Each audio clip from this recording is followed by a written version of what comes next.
The People's Choice Top 200 Solo Games is an annual community-driven ranking that highlights the most beloved solo board games based on votes from thousands of players around the world found in the One Player Guild forum and BGG. The 2025 edition includes a wide range of genre, from heavy Euros and thematic adventurers to streamlined puzzlers and narrative-driven experiences, and this video is dedicated to those games that I voted for this year. But before we dive in, I do want to clarify how the countdown is structured. It's not a full review of each game. Instead, I'll be sharing what personally drew me to these games and why they earned a spot on my list. Most of these titles lean towards the heavier Euro side, so keep that in mind. With that said, let's walk through the categories that shaped my top 20 picks for this year. Setup and tear down. How many things do I actually have to lay out before I can start playing? And does the cleanup feel quick and painless, or like a chore? And for most games on this list, I can tell you right now, they're going to be scoring low in this category. Variability. Does the game mix up from play to play? Different setups, different strategies, cool twists, or does it feel like I'm doing the same thing every play? Replayability. Do I want to come back to it? Does the game end right when it feels satisfying, or does it drag on and make me check the time? Aesthetics. Is it nice to look at? Are the components, art, and colors exciting on the table? Do the icons and references help for a smoother play? Or does everything look cluttered, confusing, or just plain dull? Theme. Is the topic itself appealing? Whether it's space, farming, or ancient gods, does the theme spark interest before I even start playing, even if the mechanics aren't tied super tightly to it? Strategic flexibility. Does the game give me real choices, or am I basically pushed into one obvious path? Can I pivot mid-game and try different strategies without feeling punished? Or is it just random and luck-driven heavy? Asymmetry and combos are cool, but do they feel clever or just bloated? Does it have a way for me to catch up, or does the game push the scoring leader to become invincible? Ease of play, rules clarity. How easy is it to learn? Does the gameplay flow, or am I constantly stopping to look things up? Is each play so fiddly that I keep forgetting certain actions or steps? If I put it away for a week, can I jump back into it without relearning half the rulebook? Solo flow. When playing solo, does the game run smoothly without too much upkeep or mental tracking? Is the automa or solo system clean and intuitive, or does it feel like a second job to manage? Even if it's a beat your own score, does it keep the tension without the interaction? Immersion. Thematic. Does the game actually pull me in? Do the mechanics support the theme in a way that makes me feel like I'm part of its world instead of just moving cubes? Is it memorable enough that I catch myself thinking about it even days later? Fun factor. When it's over, how do I feel? Energized, satisfied, and ready to play again? Or just relieved that it's done? Does it challenge me, surprise me, or give me those little heck yes moments during play? Honorary Mentions. These didn't quite make it to my top 20 list, not because they're lacking, but simply because they're still fresh to my table.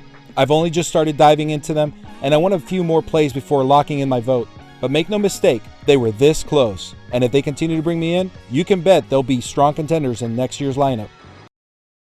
Sunavalo. Sunavalo grabbed me pretty much right away. Not just because it looks amazing on the table, but because it nails that engine-building rhythm that I'm always chasing. It has that clean Euro-style flow where everything feels intentional. But the beautiful artwork and board presence give it the most calming vibe, at least until the tension creeps in.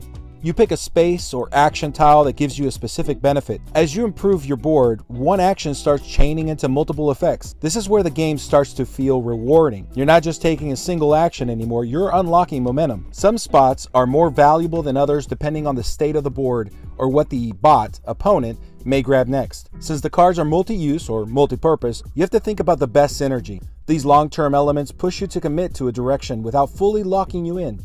Unlocking your player board adds to the dynamic of your strategy, since each one gives you either extra resources, added storage spaces, or point multipliers. What surprised me the most was the solo mode. It doesn't just feel like you're processing an automa, it genuinely reacts. It makes sharp decisions, punishes sloppy planning, and takes advantage the moment you leave an opening, almost like playing against a real opponent. And the best part, it manages to do so without drowning you in upkeep. Turns stay fast, and the pressure feels real, but not overwhelming. But overall, beautiful table presence, satisfying engine building, reactive solo mode that actually fights back, and enough variability to keep me coming back for just one more play. Ruse. Instincts of the Den. Ruse throws me right into the silly life of a fox, juggling survival, expansions, and raising a den of hungry kits. The territory aesthetics is warm and inviting, but don't let the charm fool you. Underneath that cozy art is a Euro with real bite. The theme isn't just window dressing either.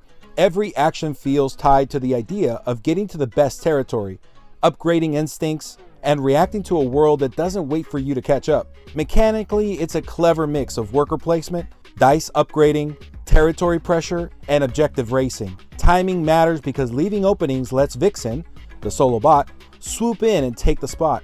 Upgrade instincts. Your dice represent your kit's abilities. Early on, low dice value gives you smaller benefits, but as you level them, each action becomes more efficient and powerful, letting you chain multiple effects in a single turn. Pursue objectives and scoring tracks. Decide whether to chase early points or build your engine for a stronger late game surge. There's enough tension to keep every placement meaningful, but just enough breathing room in between to let you enjoy optimizing your engine. The solo mode is what really surprised me. The Vixen Automa is refreshingly streamlined. No messy tables or procedural flowcharts. She just takes strong, focused actions that feel like a human opponent cutting off your plans. You flip a card, roll the dice, and see which action on her card she's going to play next, and watch her bite you in the Ruse delivers a surprisingly thoughtful solo experience wrapped in a beautiful thematic package. It's smooth to run, satisfying to master, and just interactive enough to keep the pressure on without becoming overwhelming. If you're into engine building Euros that doesn't waste your time and solo modes that actually feel alive, this one is definitely worth a Number 20. Siege of Valeria. Siege of Valeria is a solo-only survival game that immerses players in a tense tower defense scenario, positioning me atop the ramparts of my fortress, and I must break the siege within 7 days or I will perish. Outside the walls, heart-pounding screeches echo from a horde of snarling monsters and a colossal war engine, as waves of pissed-off enemies advance across a compact, card-driven 5x5 grid. This mid-weight Euro game captures the essence of the Valeria universe through dice-driven combat, where each roll evokes the uncertainty of a hasty barrage of arrows in the heart of battle. I get to play hero cards for power surges and prioritize my kills before threats breach my defenses. If you've ever played Space Invaders, picture that classic arcade frenzy, but with cards that come to life, ready to kill you with razor-sharp blade or treacherous events. The real puzzle lies in deciding what to prioritize first. Do I snipe the troll or re-roll for the catapult? These choices turn potential wipeouts into epic last stands. Sessions zip by in 30 to 45 minutes, leaving me shaking from the adrenaline. Without the need for a high-maintenance automa, the enemy AI is intuitive. Threats advance along their own patterns, forcing snap decisions. Replayability is solid as a starter pack, with modular setups and escalating difficulty, but yeah, it can feel predictable after a couple defenses. The campaign add-on, however, elevates the game as it unlocks even more upgrades. Pop-up decision points that tie into my siege, and fresh threats that keep the horde evolving and turn one-offs into an addictive saga. The fun factor? Well, it's an underrated gem for puzzle lovers, craving strategic depth without being overwhelmed. Easy to set up, fast to play, and a light traveler's dream. And that was my number 20, Siege of Valeria. Number 19. Woodcraft. Woodcraft is set in a creepy yet playful forest world, where players take on the role of forest folk running their workshops, competing to fulfill customer orders. The theme blends nature and fantasy with elves, fairies, and pixies, crafting goods from various types of wood. Woodcraft truly excels with its innovative dice as wood system. Colorful dice represent different wood types and values that I can freely tweak, re-roll, or combine on the fly to match exact project specs, turning every turn into a deeply satisfying puzzle-like optimization challenge. But you have to act fast, or not only will you lose valuable contracts, but also reputation. The action selection mechanic is a standout too. It's a clever rondelle-style conveyor belt where available actions rotate around the board, upgrading in power, swapping pairings with adjacent rewards as they shift at every turn, forcing me to adapt and change my tactics so that I can optimize my own personal board, hire helpers, or gain public contracts. I love how the gameplay ramps up as I unlock and refine my workshop, gain special tools, and increase my reputation, turning early turns into thrilling build-up. But don't get me wrong, this can be a tight resource game, so you will have to be creative using your saw, glue, and other workarounds to manipulate your dice value and get that optimal action, but the game offers plenty of paths to victory. The solo mode strikes that perfect balance, simple yet elegant, with an automa that smartly blocks actions, shuffles orders to force fresh strategy, all without muddying the core mechanics. It's a classic beat your own score engine builder, but with enough escalating challenges to keep my brain smoking. I highly recommend it as a solo only too. Its puzzle-like flow easily hooks me in, staying challenging and snappy without a single drag. Clocking in at a medium to high complexity, it's tailor-made for players who crave those intricate, brain-teasing decisions, delivering deep strategy without the unnecessary fluff. And that was my number 19, Woodcraft. Number 18. Wayfarers of the South Tigris. Wayfarers of the South Tigris transports you back to ancient Baghdad as intrepid explorers, cartographers, and stargazers, charting unclaimed wilderness along the mighty Tigris, mapping rivers by boat, scouting dusty lands on foot, and plotting constellations under the starry skies. The theme delivers dusty adventurous Euro charm, echoing Garfield Games' clever medieval trilogies. One of the reasons I love Wayfarers of the South Tigris is its brilliant use of dice placement. It perfectly captures what I enjoy most about the mechanic. Each die offers multiple strategic possibilities depending on its value, and every placement unlocks a unique bonus or action. One of my favorite endgame scoring systems is set collection. It's not mindless point grabbing. Every card fuels your engine in smart ways. Landscapes like desert, water, forest unlock placement bonuses and caravan synergies that snowball your turns. Townfolk add ongoing powers or targeted scoring for icon combos. Space cards deliver the big rewards, amplified by journal upgrades. Your final tableau narrates your strategy, a curated thematic engine that feels earned and intentional. The solo mode shines with a competitive AI using scheme cards, robust and punishing, as expected from Garfield Games. The automa blocks actions, snatches tiles, and forces me to pivot like dodging sandstorms. Each AI board has a unique focus, whether it's space, upgrade, townfolk, or journal, giving every solo game a different strategic flavor. This means you're not just playing against a generic bot, you're adapting to a specific opponent with its own priorities and style. I think this one is an underrated gem for those Euro fans craving depth without drowning. It leaves you with that exhilarating explorer rush, eager for your next journey down the Tigris. If dice-driven adventures with a historical twist are your style, especially with a dynamic solo mode such as this one, then this is your next adventure on your table. And that was my number 18, Wayfarers of the South Tigris. Number 17. Flatiron.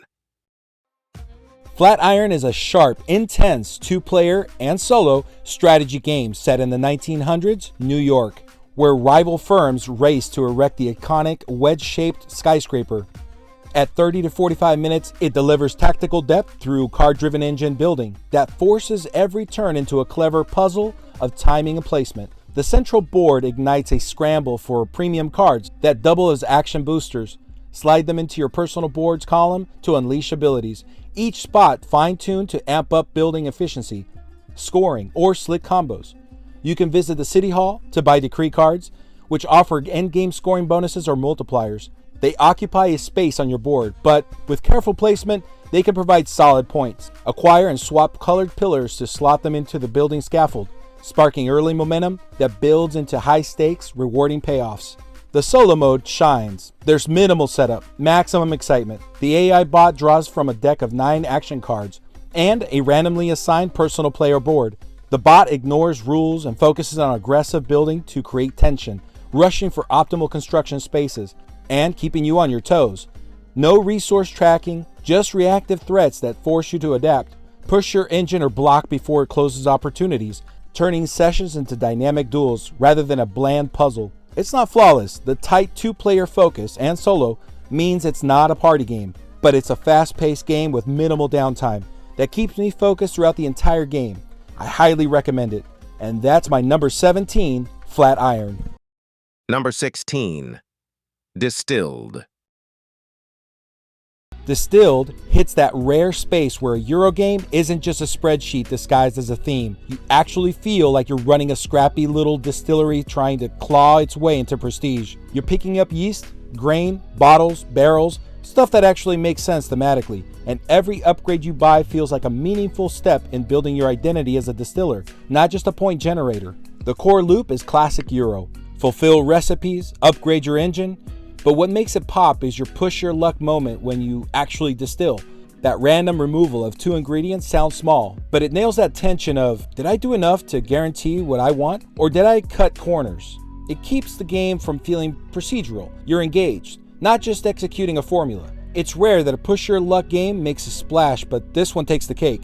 Whiskey cake, that is. Because here's the thing, even if luck is on your side, it won't save you if you haven't built a proper recipe and crafted something meaningful. Luck gives you a momentum. The right drink gives you the win. The variety here is huge. Different spirits, global distillers with their own personality and edge case abilities, and a market that constantly shifts. There's always a temptation to pivot your plan.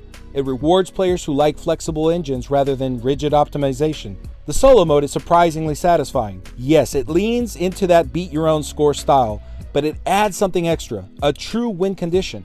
You're not just chasing a number, you're climbing an actual path of objectives. Each one a gate you have to clear before moving on, and it ramps up fast. Every new tier tightens the screws, demanding tighter decisions and sharper planning. It's not a gentle solo ride, it's a legit challenge, and that's exactly what makes it so compelling. This solo challenge is not for the faint of heart. Now, what stands out most is that your final tableau isn't just a pile of cards and resources. You look at your distillery board and actually see a story of how you grew from a patched together operation into something refined and intentional. That's the kind of Euro experience I want. Mechanical payoff with thematic personality. Oh, and did I mention how it looks? The components are premium with a state-of-the-art insert. That was my number 16, Distilled. Number 15. Arc Nova. Arc Nova is a medium to heavyweight strategy juggernaut, disguised as a zoo game. But it's not about cramming animals into a board for points. It's about building a zoo with purpose.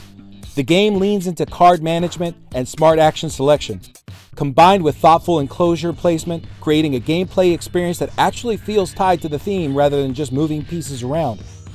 You work with 5 core actions, and here's the clever part. The longer you leave an action untouched, the stronger it becomes. Every turn forces that satisfying tension. Do I take a smaller benefit now or wait and unleash the full power later? The massive deck of animals, sponsors, and conservative projects makes the engine building aspect shine, and pulling off combos based on tags and synergies is deeply rewarding.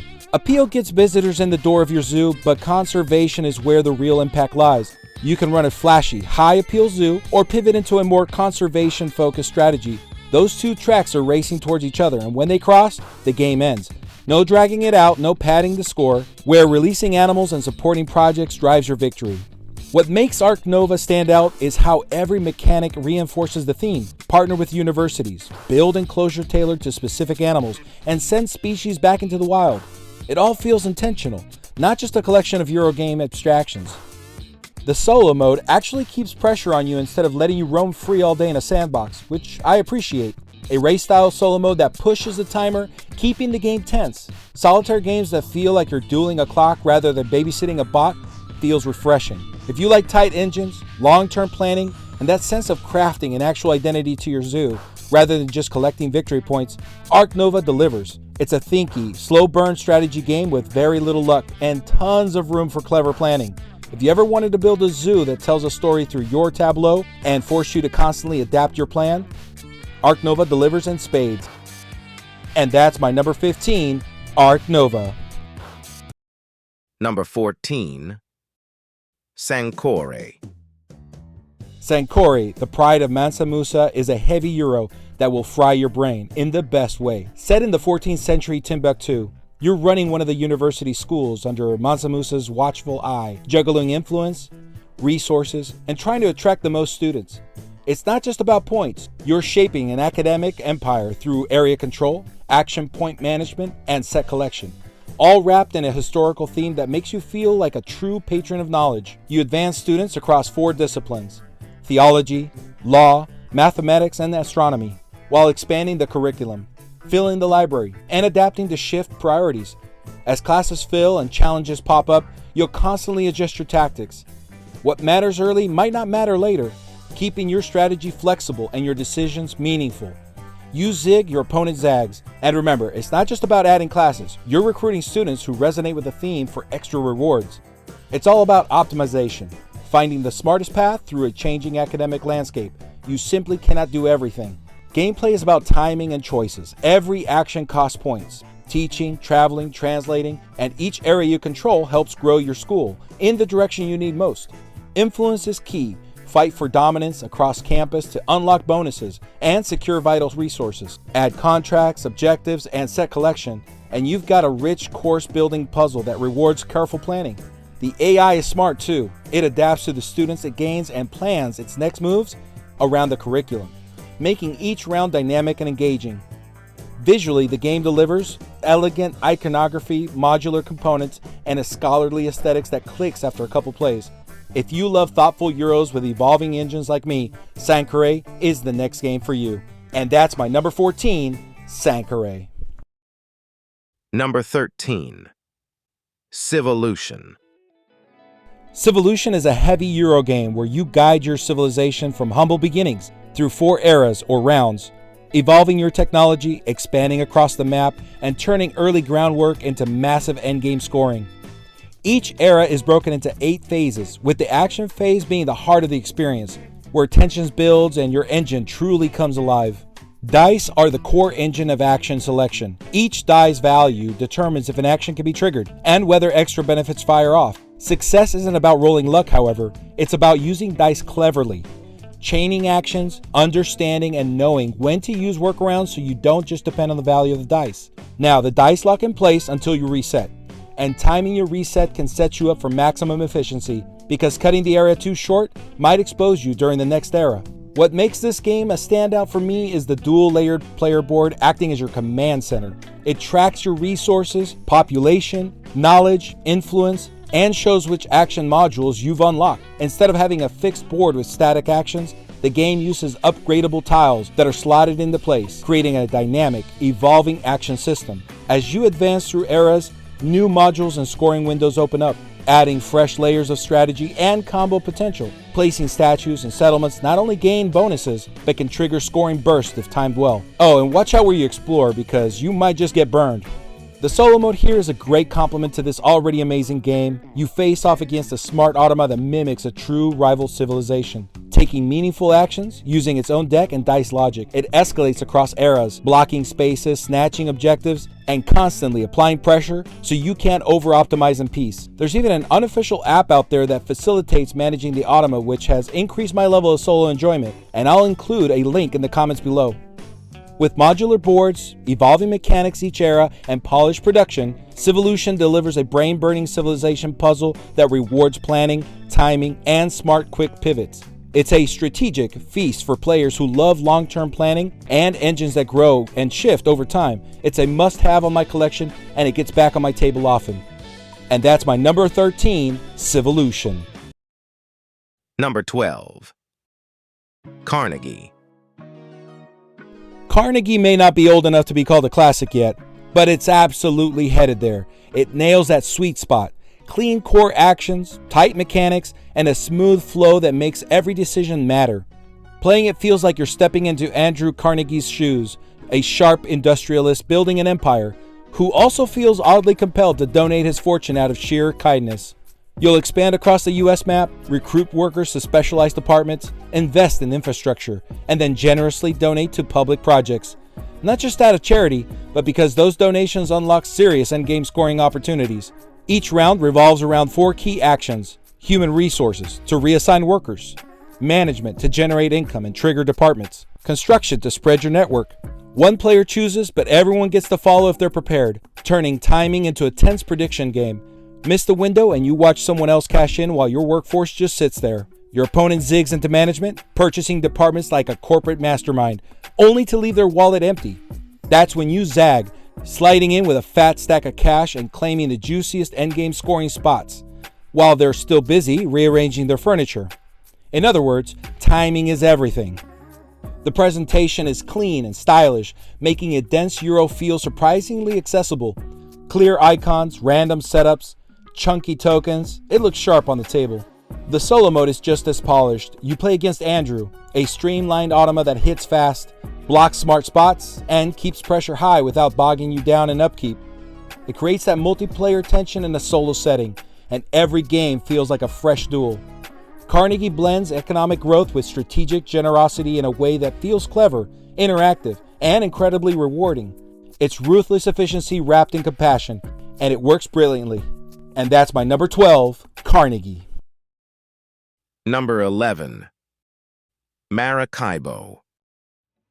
Maracaibo drops you into the 17th century Caribbean, not as a bystander on vacation, but as a savvy captain racing around the map to build influence and pull off clever card combos.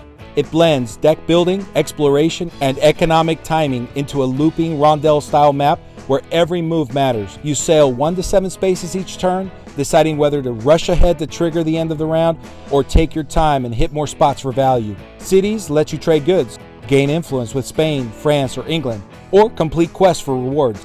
Villages give flexible actions depending on how far you move. Maybe you cash in cards, gather coins, or unlock upgrades for your player board. There's also an inland explorer track that teases you with bonuses and extra victory points, tempting you off your main route for powerful long-term boosts. The cards are the real heart of Maracaibo. Each one can be used multiple ways, played for quick effects, slotted onto your board for permanent abilities, or discarded to fuel actions. Knowing when to hold a card for combos, or ditch it for an immediate benefit is where the puzzle shines, and chaining the right cards together can snowball your engine fast. The campaign mode adds branching story elements, changing goals and introducing new tiles and twists to keep each play feeling fresh. If you play solo, Jean, the automa, does a great job simulating a rival captain. He blocks actions, races along the map, competes for influence, and forces you to rethink your route without bogging the game down with complex upkeep. What truly makes Maracaibo stand out is how your player board evolves like a customized ship build. Every quest completed, upgrade unlocked, and card invested slowly transforms your capabilities, making each session feel like your own personal journey.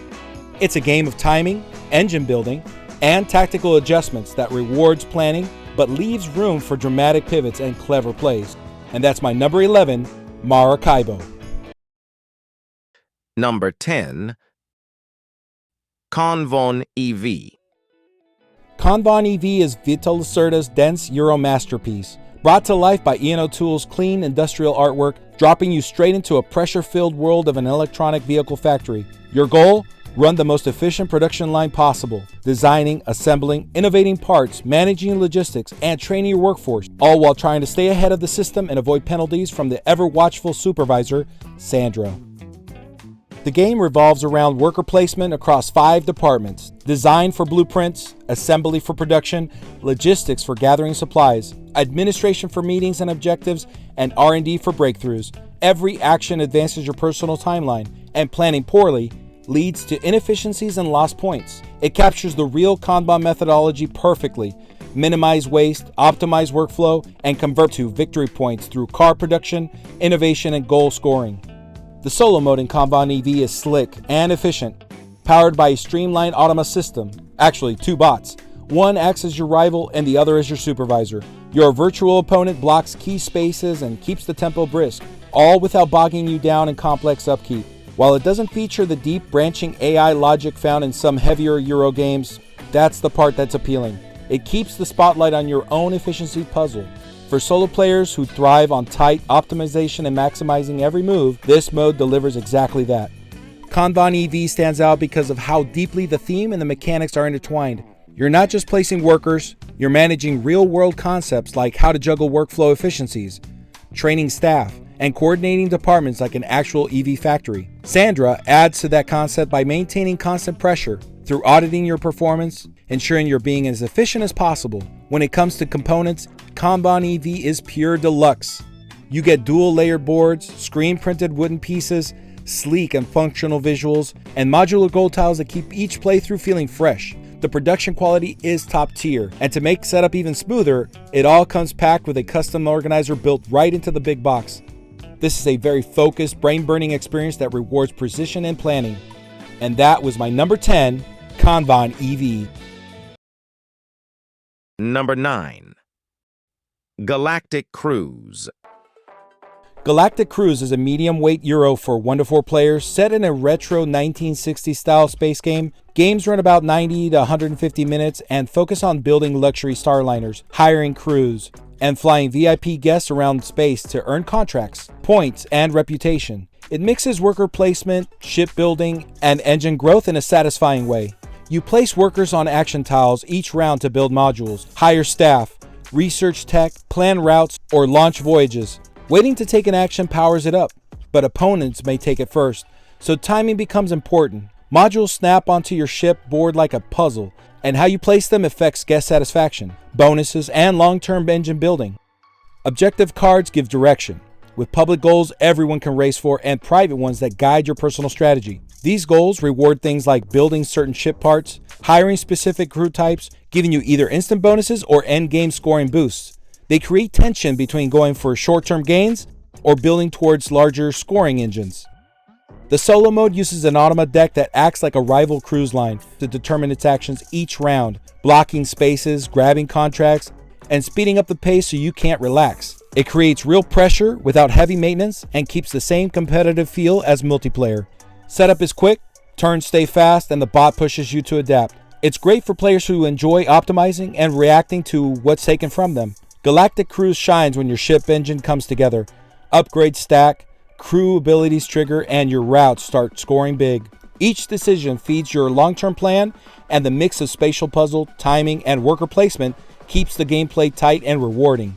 Keep an eye out on this one because it's moving up fast in the BGG ranks. And that's my number 9, Galactic Cruise.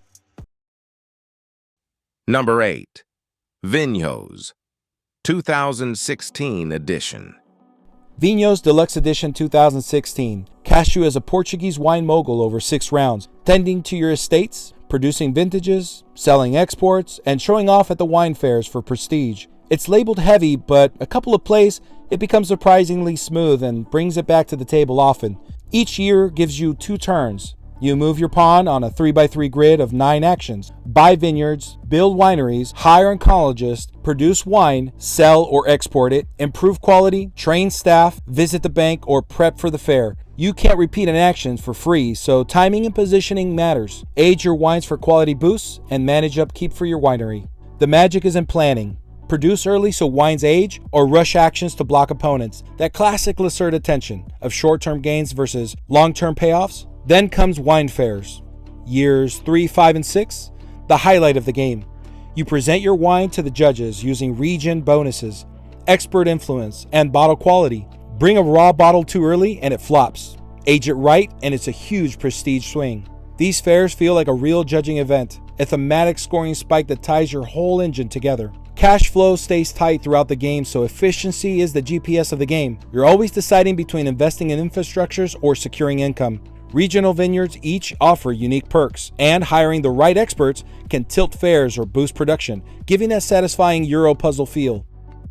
The solo mode is excellent. The automa powered by a card deck. Flip a card, resolve, adapt, that's it. Blocks actions, grabs vineyards, and even competes at the wine fair, creating pressure without complicated upkeep. It mimics multiplayer tension with minimal admin, making solo runs fast, tense, and replayable thanks to the variable setup and shifting scoring goals. Components shine.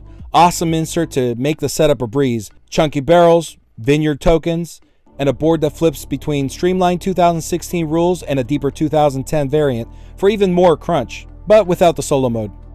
What really stands out to me is how wine aging feels so rewarding. Watching it mature year by year, knowing when the fair arrives, it'll shine. That moment when your wine hits peak quality and you finally sell it, pure satisfaction. If you love economic Euros with a thematic payoff and a standout scoring moment, Vinhos delivers a rich, satisfying engine building experience, especially in solo. And that was my number 8, Vinhos 2016 edition. Number 7. Castellans. Castellans drops you into the Valeria universe, specifically the frontier city of Kosk, for a 5-round city building showdown where you fight for district control, gather resources, and climb guild tracks to earn the Duke's favor. Each round begins with drafting custom dice that provide wood, stone, food, magic, and guild movements. Then you take 3 actions. Place buildings to gain influence in districts, recruit citizens to upgrade your personal engine, or advance on one of the 4 guild tracks for bonuses and victory points. Districts quickly become battlegrounds where every placement matters, and balancing immediate scoring with long-term upgrades keeps every decision sharp. Timing is everything. Drafting dice your opponent clearly needs, upgrading citizens to supercharge your turns, and shifting focus as control of districts changes. Each round feels like a tight tactical duel for efficiency and positioning. The solo mode is a standout. You face an automa powered by a card that mimics a rival builder. Card directs it to target districts, climb guilds, block bonuses, or draft dice with a smart priority system, often sneaking into control and dominate. It runs fast, applies real pressure, and keeps every turn tense without any fiddly overhead. Multiple automa characters with different focuses and abilities keep solo games varied and challenging. What makes Castellans shine is how its custom dice not only generate resources, but also power your upgraded player board, creating satisfying engine building. The random district setup changes the flow of each game, forcing you to adapt and rethink your strategy instead of following a script. Controlling a district isn't just about points, it also fuels your board abilities, making every building placement feel like a power move. Scoring shifts based on the magistrate token, pushing you to decide whether to rush control now or build quietly in areas your opponent hasn't touched yet. That constant push and pull keeps tension high from start to finish. In my opinion, Castellans is one of the most underrated games in the Euro gaming world. A game that quietly delivers a rich, strategic experience without the fanfare it truly deserves. If you enjoy area control with meaningful engine building and a slick solo mode that keeps you thinking, this one deserves a spot on your radar. I highly recommend it. You will be shocked as I was when I started playing it. That's my number 7, Castellans. Number 6. The Red Cathedral. I know it might surprise people that such a small, fast-paced game ranks lower than heavier Euros, but that's exactly why it shines. Its elegance, speed, and accessibility are its greatest strengths, making it stand out among the popular powerhouse games of today. The Red Cathedral is widely regarded as a standout Euro game because it packs strategic depth, tight interactions, and clever mechanics into a compact box that fits into your carry-on luggage. It delivers razor-sharp Euro tension through a rondel-driven resource system, where every dice placement feels like a calculated contribution. Roll dice, place them around the board, snag resources, and trigger chain reactions with minimal downtime. Then launch into area majority battles, contributing bricks to towers and domes to secure a victory point lead. Or hold back just long enough to snipe control of that perfect moment. That's where the chess-like tension lives, forcing opponents to pivot, blocking their access, or pretending to help before leaping ahead when it hurts them the most. What makes it a hidden gem is how deceptively deep it is despite its size. Modular cathedral layouts, varied dice setups, and the Contractors expansion, with its guilds and specialists, crank replayability and strategic variability without bloating the game. Its solo mode automa uses a deck of solo cards to determine its actions. It focuses on hitting you from the core puzzle of the rondel area control, playing fast and clean while still applying pressure like a human opponent. It's the kind of solo that tempts you into just one more play, because setup is quick and every decision is meaningful. While it's not a dominant force in the global competitive circuits like Terraforming Mars or Catan, the Red Cathedral has earned recognition, even appearing at events like the World Series of Board Gaming 2023. More importantly, it thrives in local tournaments, cafes, and solo challenges, where its tight design and tactical urgency truly shine. Compact, tense, and endlessly replayable, the Red Cathedral proves that a game doesn't need size or spectacle to hit like a heavyweight. And that's my number 6, the Red Cathedral. Number 5. Sabika. Sabika transports you to 13th, 15th century Granada, Spain as a Nasrid noble working to leave your mark on the Alhambra, a historic palace and fortress complex. Players take on the role of one of the nobles of the Nasrid dynasty across 5 rounds split into 2 eras, using action selection to build towers, gardens, and palaces, carve poetry into walls, and establish trade routes across Europe and the Near East.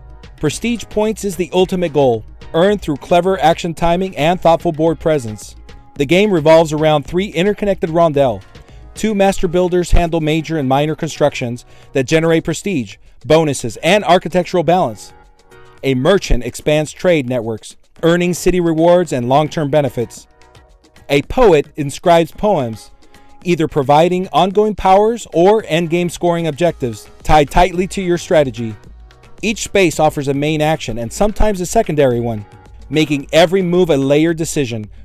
Workers can block spaces on the rondels, adding tactical tension and interaction. Movements, costs, and space contention forces players to anticipate and adapt. Sabika blends engine building, area presence, and resource management into a tight, interwoven system where every action sense ripples through your economy and scoring potential. Its historical theme isn't just painted on. Tributes create tension, poetry acts as cultural legacy, and trade mirrors Granada's rise and struggles. The visual presentation is clean and elegant, with color-coded rondels and a modular setup that keeps play fresh without overwhelming. The solo mode pits you against Yusuf, an automated rival with his playing space. A simple deck drives his actions, blocking spaces, racing you in poetry and trade, applying pressure with escalating efficiency. Managing the automa is streamlined and hassle-free. You flip a card, resolve, and immediately feel his presence on the board. Difficulty is adjustable through starting advantages, making each duel tense and replayable. If you enjoy tight rondel puzzles, smart resource timing, and a solo mode that feels like facing a cunning rival rather than a script, Sabika delivers a rich thematic Euro experience with a real strategic bite. And that was my number 5, Sabika. Number 4. Ezra and Nehemiah. Ezra and Nehemiah is a strategic, historically themed board game that immerses players in the Restoration era of Jerusalem, as drawn from the biblical book of Ezra and Nehemiah. Players are actively restoring Jerusalem from the temple, city walls, and spiritual life as you're scoring victory points. Its depth lies in tactical flexibility, managing workers, constructing structures, and pursuing milestone objectives amid escalating challenges. Core mechanics revolve around multi-use cards that flex between actions, upgrades, and scoring, organized by a color-coded banner system: red for temple, blue for Torah, gray for walls. To engine build synergies, hand management cycles cards through your tableau or discard them for additional abilities. Worker placement gathers wood, stone, and scrolls or influences through city areas, while resource management fuels your bigger plays. Each round involves playing cards to act or build, activating workers, advancing objectives, and refreshing your hand. Strategically, it blends engine building for card synergies, area control for bonuses, and precise timing between aggressive objectives that help grow and strengthen your tableau development. The solo mode delivers a tense duel against a card-driven automa simulating a rival leader. It blocks board spaces, scores through thematic actions, and ramps up pressure by contesting objectives and triggering events, forcing adaptive play rather than passive scoring. Driven by a deck that directs its moves, it maintains its own tableau and engine, preserving the full multiplayer feel. Replayability is boosted by variable setup, adjustable difficulty, and modular scaling, making it a clean and engaging solo experience. Ezra and Nehemiah offers a thoughtful blend of biblical narrative and modern Euro mechanics, and for me, it stands as my number 1 Garfield game. And that was my number 4, Ezra and Nehemiah. Number 3. Inventions. Evolutions of Ideas. Inventions, Evolution of Ideas follows a humanity innovative journey to world-shaping concepts, as players act as visionary thinkers, developing, spreading, and refining ideas to earn ingenuity points through milestone achievements. It blends multi-use cards for actions or influence, area control across a global map, and resource management with traders, artisans, and thinkers. It transcends typical Civ or tech tree games by focusing on the evolution and transformation of abstract concepts like democracy, medicine, and trade, emphasizing intellectual legacy over material artifacts. Each turn, players use idea cards to introduce, develop, or trigger inventions while developing role-based meeples, traders to decimate concepts, artisans to refine breakthroughs, and thinkers to influence assembly decisions and compete for milestones. Actions involve placing tokens or meeples to gain influence, trigger bonuses on the progress map, and prepare powerful combos with timing as a core tension. Holding back your turn may strengthen your move but risk being outmaneuvered. The solo mode is regarded as Lacerda's most refined automa system. Much like Kanban EV, you're up against 2 distinct bots, each one with its own agenda, creating a dynamic, competitive feel. It's easy to manage, using a deck-driving system where your rival spreads ideas, claims milestones, and blocks key regions with fast, intuitive turns. Instead of active scoring, the bots actively disrupt your strategy, generating real multiplayer-like tension and forcing you to pivot and adapt. All of this unfolds with the game's philosophical framework of shaping intellectual history, with randomized setups and scalable difficulty. Solo play remains fresh, challenging, and deeply engaging, far beyond a typical puzzle experience. So this game captivates with its philosophical elegance and strategic depth, centering on the rise of human thought across eras. With multi-use cards, dual board tensions, specialized roles, and a reactive solo opponent, it delivers a rich thematic Euro experience about forging humanity's intellectual legacy, not just dominating a map. And that's my number 3, Inventions, Evolution of Ideas. Number 2. SETI, the search for extraterrestrial intelligence. SETI is a medium-weight Euro that plunges players into humanity's cosmic hunt for alien life. You lead a scientific institution, scanning signals, launching probes across a rotating solar system board, interpreting data tokens, and uncovering extraterrestrial traces on planets and moons while advancing technology and building publicity. Rooted in real SETI efforts with speculative alien twists. Across 5 rounds, multi-use cards drive everything. You can play them for actions, tuck them for income, or activate icons tied to specific sectors. Core actions revolve around launching and maneuvering probes, scanning sectors to collect data, landing on celestial bodies to claim discoveries and scoring opportunities, upgrading tech tiles for stronger abilities and bonuses, and gaining reputation or publicity to boost your engine. Free actions let you trade resources, trigger card effects, or exploit upgrades, while passing early can secure tempo for future turns. The rotating solar system creates dynamic probe paths and shifting timing windows, making every scan and landing a puzzle of efficiency. Data fuels tech upgrades. Landings unlocks points and combo bonuses, and influence tracks reward timing and scientific renown, creating a tight balance between exploration, resource management, and reputation building. What sets SETI apart is its dedication to scientific discovery over conquest. Instead of warfare, it's about decoding signals, pioneering tech, and orchestrating breakthroughs in a deeply strategic rhythm of exploration and engine building. Missions and innovations feel grounded in real-world inspirations. The solo mode features a fast, deck-driven Automa rival that launches probes, blocks sectors, races for alien traces, and snatches milestones with minimal upkeep. It creates genuine tension and forces adaptation, with variable personalities and adjustable difficulty, keeping solo play fresh, reactive, and competitive. SETI is ideal for players who crave strategic depth, multi-use card engines, and thematic immersion, rooted in scientific wonder. With its rotating orbital board, elegant solo mode, it transforms every turn into a thoughtful step in humanity's quest for life among the stars. And that's my number 2, SETI, the search for extraterrestrial intelligence. And now, number 1. Men Nefer. Men Nefer transports you into ancient Egyptian Nile Valley as you craft legacy through temples, trade, rituals, and monumental constructions. It's a more sophisticated Euro that pairs elegant depth with thematic weight. The standout feature is its 2-stage worker placement. First, you commit workers to zones, then trigger action tablets to spark cascading effects across 5 interconnected mini-games, creating an engine of timing, synergy, and long-term planning. Zones represent distinct pillars of Egyptian life: the House of Life for knowledge, Nile trade for commerce, offerings for divine favor, embalming for afterlife preparation, and construction for pyramids and sphinx. Each placement feels like a deliberate investment, and activations can trigger powerful chains if timed well. Drafting and upgrading tablets adds a layer of evolving efficiency, making every round a puzzle of commitment versus activation. Wait too long and rivals block you, but rush too soon and you miss bigger combos. Men Nefer stands out by turning workers into a temporal challenge, where the order of actions matters as much as the actions themselves. Systems feel woven together rather than isolated, with resources and positioning echoing across multiple zones. This gives the game a meditative, yet tense, rhythm that rewards long-term vision and tactical agility. Visually, the muted palette, serene iconography, and clean board layout give it a museum-like calm that contrasts with the strategic pressure underneath. It feels thematic without excess. Every choice resonates with the idea of balancing earthly accomplishments with spiritual fulfillment. The solo mode uses a card-driven automa that quickly places workers, triggers tablets, and blocks key spots without heavy maintenance. It behaves like a true rival rather than a script, forcing reactive play and smart pivots.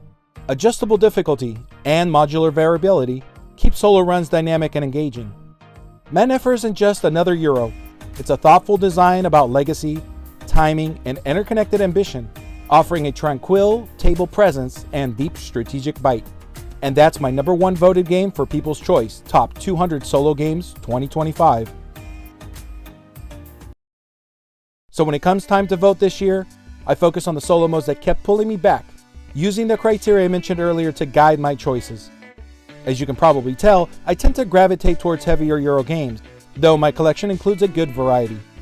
And I'm sure you've noticed I've probably made some rules mistakes, and a lot of the videos are just made for visual representation, more so than a playthrough or rules, just to show you what the game looks like. But I hope you found this video fun and useful. I know I had fun filming it. So until our next board game adventure, hope you had a great time with this one.